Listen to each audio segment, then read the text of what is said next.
Oke, selamat datang kembali di Liputan AI, tempat kita ngebahas semua hal terbaru soal kecerdasan buatan. Minggu ini, jelas banget kalau AI itu udah bukan lagi cuma omongan masa depan, tapi benar-benar jadi kenyataan yang kita pakai sehari-hari. Nah, mari kita bedah bareng-bareng ada apa aja. Jadi, dalam beberapa menit ke depan, kita bakal lihat gimana AI bisa kita pakai secara personal, terus gimana dia jadi rekan kerja baru kita. Kita juga bakal ngintip robot-robot yang makin canggih, masuk ke dapur pacu di balik semua teknologi ini. Dan yang terakhir, kita bakal coba jawab, apa AI beneran bisa bantu umat manusia? Oke, kita mulai dari yang pertama. Sekarang, AI itu jadi sesuatu yang bisa kita pegang, bahkan kita pakai di muka kita. Berita paling heboh datang dari konferensi Meta Connect.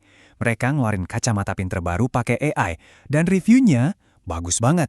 Ini nunjukin pergeseran besar loh, dari yang tadinya dianggap cuma mainan atau gimmick, sekarang jadi perangkat yang beneran berguna. Dan Meta nggak main-main, mereka langsung keluarin beberapa model, ada yang buat harian seharga $379, ada Oakley Vanguard buat yang suka olahraga, sampai ada versi canggih yang punya layar di lensanya. Ini bukan lagi sekedar kamera sama speaker, tapi lompatan teknologi yang serius. Tapi ceritanya nggak berhenti di kacamata aja. AI juga diam-diam udah masuk ke aplikasi yang ada di HP dan komputer kita. Contohnya nih, aplikasi Gemini dari Google langsung jadi nomor 1 di App Store gara-gara editor foto AI-nya yang canggih. Dan yang lebih gila lagi, bahkan Microsoft Paint, Paint yang itu, sekarang punya fitur-fitur yang setara software profesional. Oke, dari kehidupan pribadi sekarang kita geser ke dunia kerja. Nah, di sini AI itu kayak pisau bermata dua. Di satu sisi jadi asisten yang super hebat, tapi di sisi lain bisa jadi ancaman baru. Di satu sisi, AI jadi alat yang ngebantu banget. Buat penjual online, kreator YouTube, sampai developer software, AI bisa ngerjain tugas-tugas rumit. Tapi, nah ini sisi lainnya. Waktu perusahaan kayak Fiverr bilang mau jadi AI first, mereka mecat 30% karyawannya. Ini dilema besar banget yang sekarang dihadapi banyak industri. Gimana caranya nyimbangin efisiensi dari AI sama nasib para pekerja? Dan disrupsi ini juga nimbulin perdebatan etis yang baru.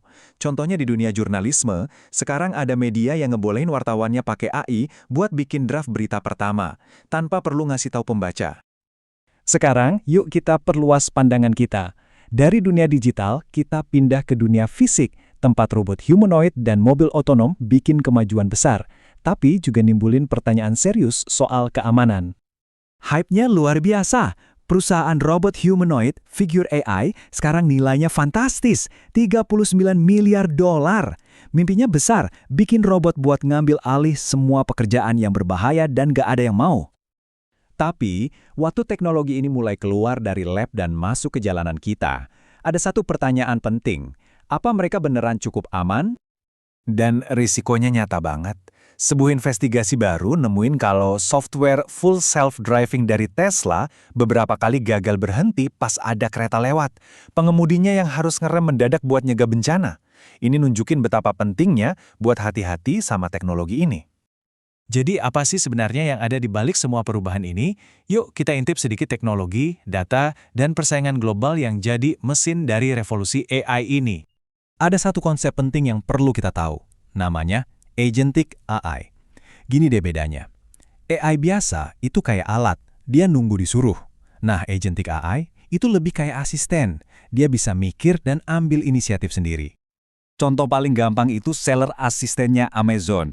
Dia gak cuma ngasih lihat data, tapi juga nganalisis datanya, bahkan bisa langsung bertindak buat nurunin harga biar kita nggak kena biaya gudang. Semuanya otomatis.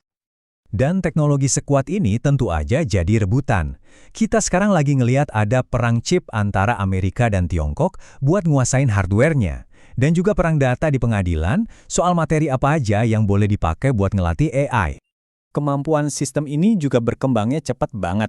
Ada pencapaian yang luar biasa. Sistem AI dari OpenAI berhasil dapat nilai sempurna di kompetisi coding paling bergengsi di dunia, bahkan ngalahin tim manusia terbaik.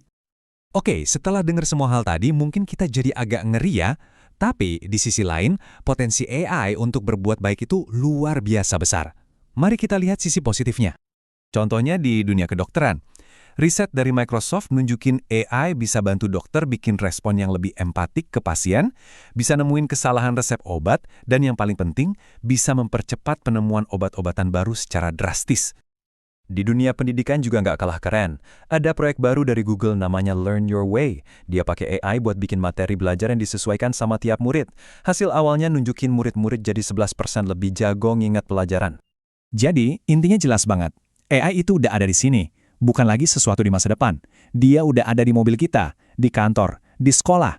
Pertanyaannya sekarang bukan lagi, apakah AI akan mengubah dunia? Tapi bagaimana kita, sebagai manusia, akan ngebentuk perubahan itu?